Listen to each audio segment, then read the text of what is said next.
Speaking in Brussels this morning, the European Union's Brexit negotiator, Commissioner Michel Barnier, said that Brexit will mean banks lose EU passporting rights. The legal consequence of Brexit,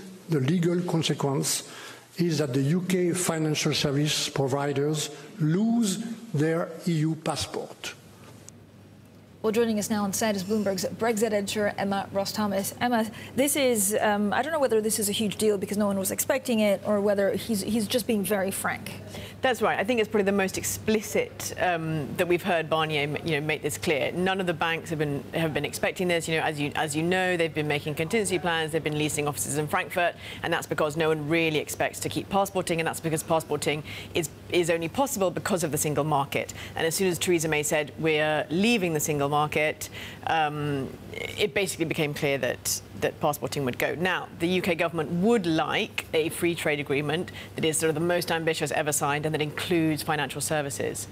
So really, he's just sort of crossing the T's and dotting the I's here. OK, but does it mean that we can no longer speak about a soft Brexit or a hard Brexit, that if it's Brexit, there's no passporting, and so we need to change our language? Well, passporting is only possible as part of the single market, and I think for a long time we've ruled out single market access.